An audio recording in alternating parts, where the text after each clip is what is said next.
Hello everybody, how are you? So what we are going to learn from this video? In this video, we are going to learn the third section from the chapter Nationalism in India. And the section is towards the civil disobedience movement, right? And this section has divided into three parts. First is the Salt March and Civil Disobedience Movement, the how participants saw the movement, the limit of a civil disobedience. Before start the explanation from this section, I would like to recall you some previous section like what we have learned in previous section. In previous section, we have learned about the non-cooperation movement with the Khilafat movement has began on a 1921, and when this movement has began, various social group they participated in this movement like rich peasants, poor peasants, industrialist, worker, plantation worker. We have learned about them thoroughly, and everybody have their own understanding. Every social group have their own understanding regard this movement. But when non-cooperation movement was called off, when it was suspended through the Gandhiji, on 12th of February 1922, non-cooperation movement was called off through the Gandhiji. Why? Because there were incident of a Chauri Chaura incident. Chauri Chaura, it is an area, it is in Gorakhpur. And the Chauri Chaura incident had happened on 4th of February 1922. Actually, there were a peaceful demonstration. They were in a market, and at the same time, British police, what they have done, they attacked on them. They did a lathi charge on them, and they all got angered. So what they have done, they some of them went inside the police station and they set it fire on there. And cause of that, there were at that time there were 22 British police over there, and they were burned, they were killed. So Gandhiji felt very bad, and that's why he decided to take back this movement. And after this movement, when he called off this movement, actually in 10th of February 1922, Gandhiji was imprisoned for 6 years. He sent to jail for a 6 year. But after 2 years, in 1922, he sent to imprisoned, okay, he sent to jail. But in 1924, after 2 years, he was released due to the deteriorating of his health. Deteriorating in the sense his health was getting down day by day. And when Mahatma Gandhi ji released, he came back. But he next movement his started it's began on a 1930. That same is a civil disobedience movement. But after the 1922, after the non-cooperation movement, there were some revolutionaries activities had done. What was that revolutionaries activity? That was a Kakori Kand. Okay, and there were Lala Lajpat Rai died. Lala Lajpat Rai died due to the Lathi charge. When their Simon Commission, when Simon came in India, he came in India to change, to do some changes in Indian Constitution, and there were none of the Indian person who were there. So they were slogan, they were reciting a slogan, Simon go back, Simon go back. And at that time, James Scott, he ordered to his army to lathi charge on them, and due to that, Lala Lajpat Rai, he seriously got injured and he died. And there were a second incident that, like, after his die, Bhagat Singh, Rajguru and Sukhdev, they all went to take the revenge of Lala Lajpat Rai died. They all went to murder to James Scott, but in spite of murder James Scott, by mistake, who was murdered, who was killed through them, that was Sanders. And the second is they threw a bomb in a central assembly hall, and they were shouting Inqilab Zindabad. Actually, they wanted to get aware of British government, who was a deaf and dumb. They were not British government, he was not listening. British government doesn't have a care about their subject, doesn't care about the Indians.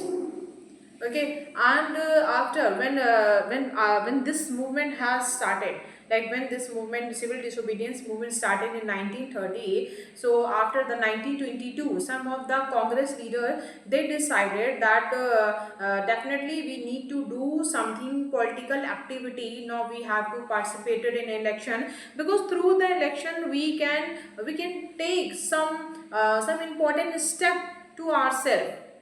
If wanted to do something ourselves, then definitely we'll have to merge ourselves with the Britishers. And how we will merge ourselves with the Britishers? Because only there is a one way to enter that council election. So that was happening. And till then, Gandhiji also understood. Gandhiji understand that before any mass struggle, people must be properly trained, so that people do not misinterpret mass struggle.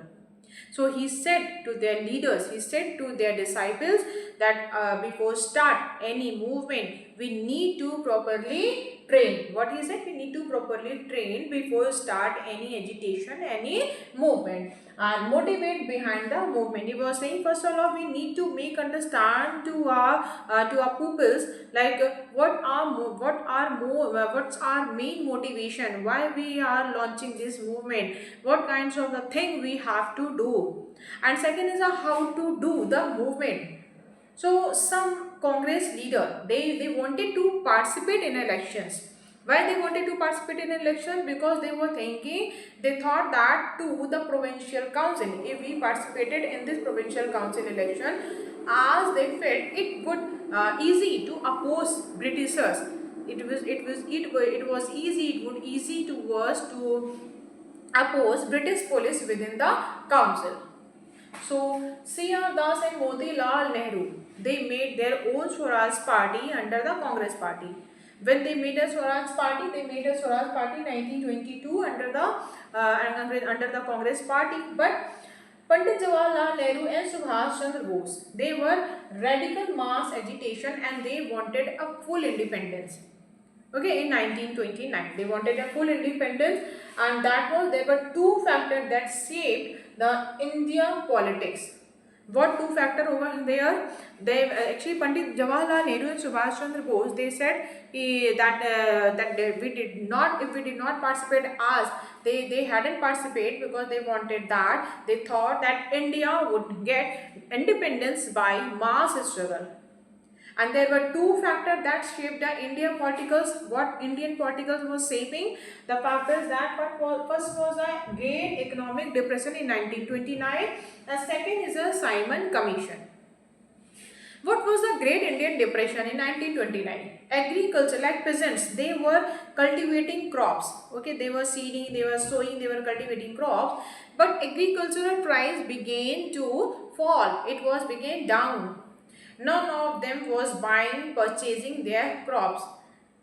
If none of the Britishers, like foreigner, they'll not buy their crops, then from where they get money? And agricultural goods stopped. Their demand was stopped. Exports was stopped, and it was declined. So peasants found it difficult to sell their harvest crop.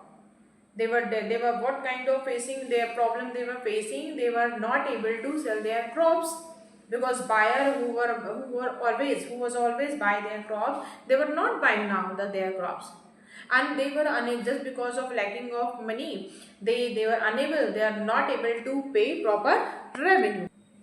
Now, the second problem is that as I told you, the two factors that shape the Indian politics. The second factor is Simon Commission. When Simon Commission came in India, and who was Simon Commission? There were a Tory government. This commission was headed by Sir John Commission. Simon Commission, he came in India 1927, and what was his object? His review, that he came in India to review that Indian constitution and suggest some changes. And all seven member in commission, there were seven member, and all of them were Britishers, none of the Indian over there. And commission arrived in India in 1928, greeted with the slogan Simon Go Back. In that, when they were greeting the Simon Go Back, in that time Lala Lajpat Rai was died. He was standing in front of. there, that demonstration, that protesting. So Lord Irwin, he gives to offer to control this situation.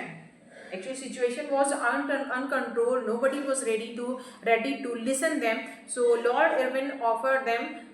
He greeted them. He greeted them. He offering them through the offering. He was greeting them. That two offer he was offering. What was that? Lord Irwin, who was Lord Irwin? Lord Irwin, he was a viceroy of a British government in India. And what he offer, first offer he gave, you can make your dominion state. Dominion state in the sense like you make your own government, but your government will work under the British government, as state government come under the central government. The same way Lord Irwin was offering to the Congress leader in Mahatma Gandhi. And second offer he was offering, that go to the round table conference. It was going to held on London, and there you can put your word. But our Indian leaders and Congress leader, they were not ready. They hadn't accepted their even over one demand. In these two demands, they had not accepted. Neither we want make a dominion state, and nor we go to London to a round table conference. So, but Nehru and Subhash Chandra Bose, they said now we need a full independence. So in December 1929, Lahore Congress session and resolution, there were a difficulty demand for a Poon Swaraj. What they demanded? They demanded now we want a Poon Swaraj, and they announced in 26 January 1930. 26 January 1930, they announced a Poon Swaraj.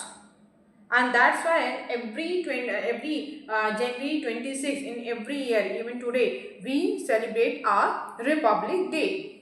Okay, we celebrate our Independence Day on 15th of August, and celebrate our Republic Day on 26th of January.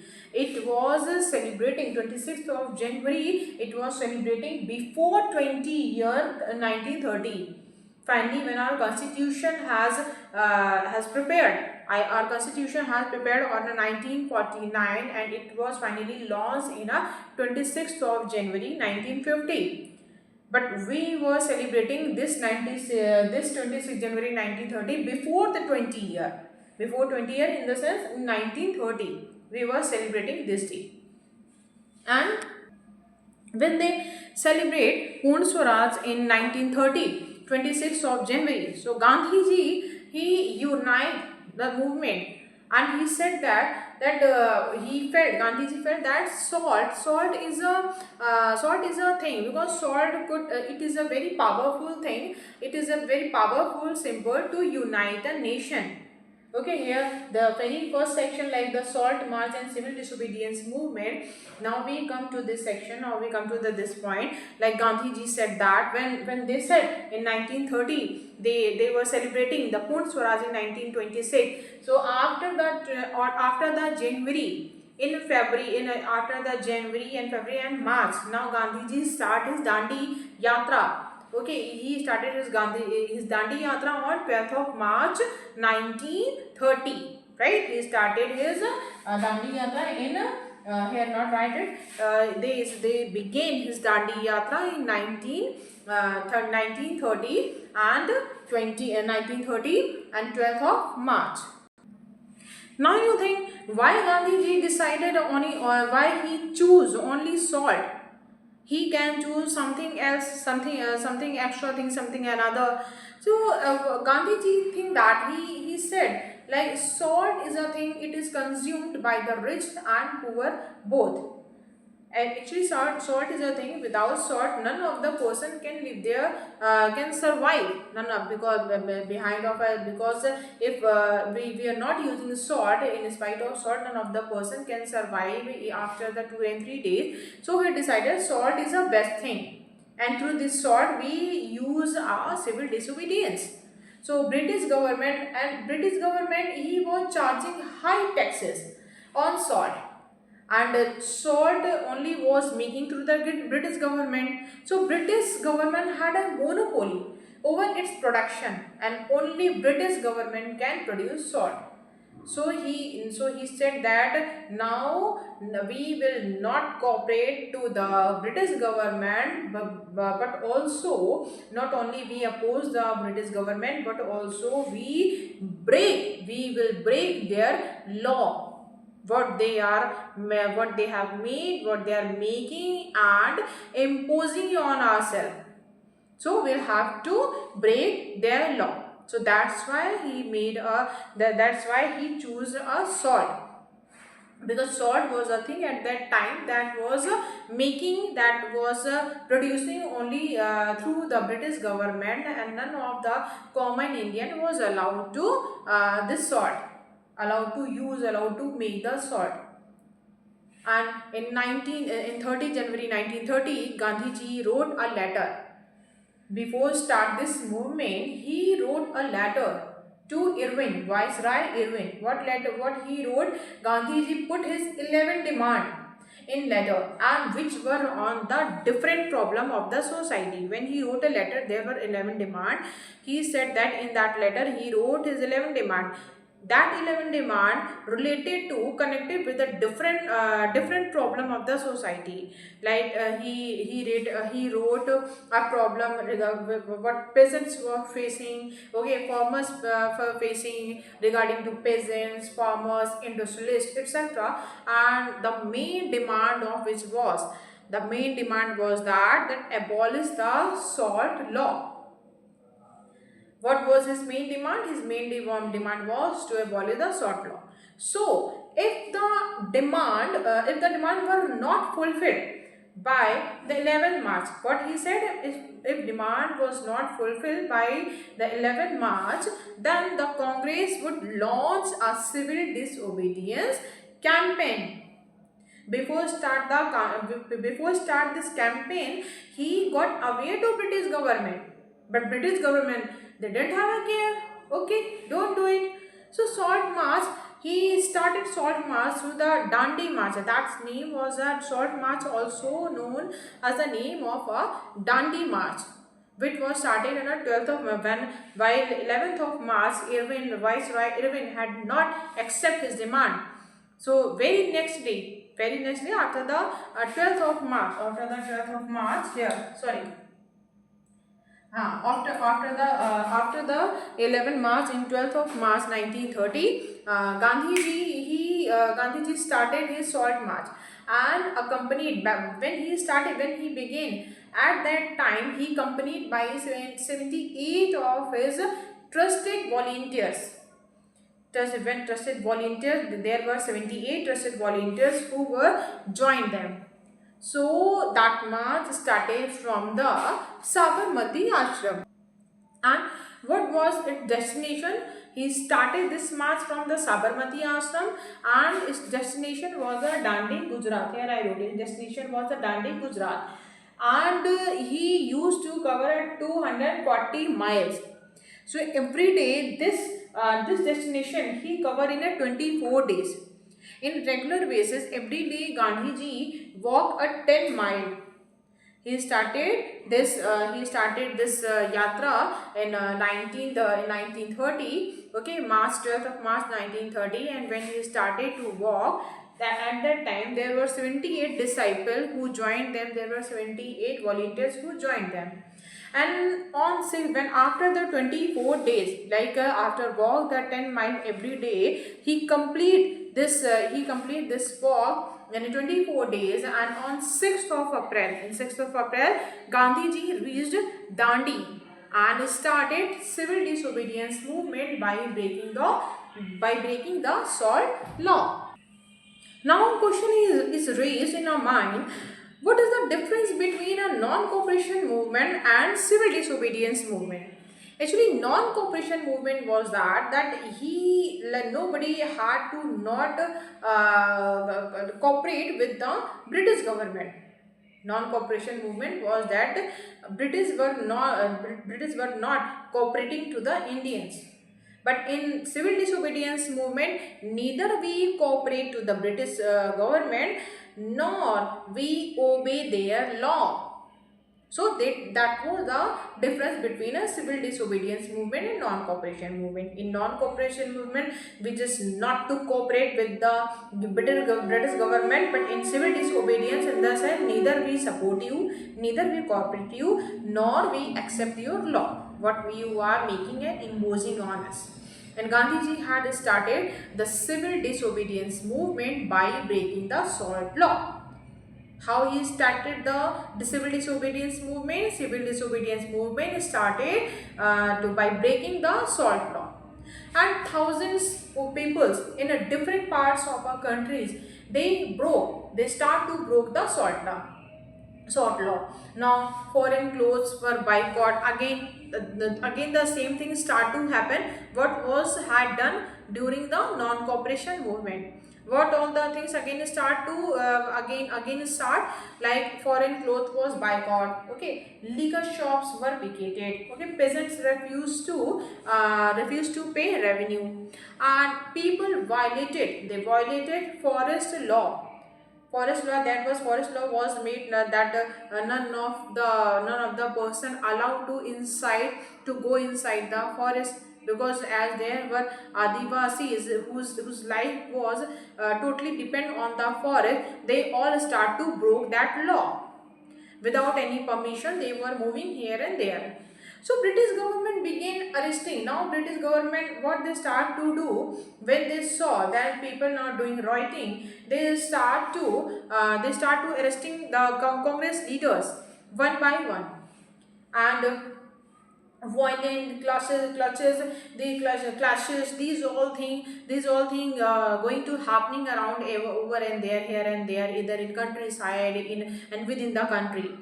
And at the time there were Abdul Ghaffar Khan, who known as a frontier Gandhi in a Bihar. Abdul Ghaffar Khan, he was a very loyal person of a Gandhiji. Gandhiji began Gandhiji began its civil disobedience movement after breaking the salt law. When he breaking the salt law in 6th of April, okay, 1930. But in 30 April, after the 24 days, in 30 April, Abdul Ghaffar Khan, he was arrested. And after the Abdul Ghaffar Khan, after the 1 month, Gandhiji was also arrested. And after about 1 lakh people were arrested, and Gandhiji felt very bad seeing all this. So that's why Gandhiji called off the civil disobedience movement. When Gandhiji was arrested after the 1 month, things turning become more violent. Now people start to do the industrial worker in Solapur, they attacked police force, even municipalities, municipal buildings, lower court and railways station, they start to destroy these all the thing. And seeing these all the violent activities, like there were Gandhi Irwin Pact. What was the Gandhi Irwin Pact? See, in 6th of April, finally, civil disobedience movement has started on a 6th of April 1930. Okay, and in April 1930, 30 April 1930, Frontier Gandhi Abdul Ghaffar Khan, he was arrested, and after the 1 month when Gandhiji arrested, things become more violent, situation become more violent. So at that time there were a Gandhi Irwin Pact had done on the 5th of March 1931. So what was the Gandhi Irwin Pact? Gandhi Irwin Pact, that Gandhiji had to participated in a round table. Again, second time he was offering. First time he was offering when people had not accepted, but second time again Gandhiji was offering second round table conference. That was Gandhiji demanded was to release political leader. He said, okay, I will go to London to join a second round table conference, but before go there, you'll have to release our political leaders. And Gandhiji went London to attend second round table conference. But Gandhiji returned disappointed from there. Why? Because when he came back to India, he saw, now when he came back in December 1930, he went to the second round table. But when he come back, what he saw, Abdul Ghaffar Khan and Jawaharlal Nehru, they were both inside the jail, and the Congress had been declared illegal. That Congress party, which was made through the British government, they said that now this party, they declared that this party, Congress party, is a illegal, will not accept is even a single of a thing. And Gandhiji, he relaunched the civil disobedience movement in 1932. So the civil disobedience movement, but it lost its momentum too, because when he launched the civil disobedience movement first time, that people not get a response, and he has to call off the more violent, and he went to the second round table, and he decided that when nothing nothing response, he get back. So when he come back to India again, he started this civil disobedience movement. So in today lecture, we have completed. I completed these two section, like towards the civil disobedience movement. What was that? And its first section, the Salt March and civil disobedience movement. Now the rest of two section will cover in a next video. So hope you understand what I told you, what I explained you, and have a nice day. Bye bye and take care.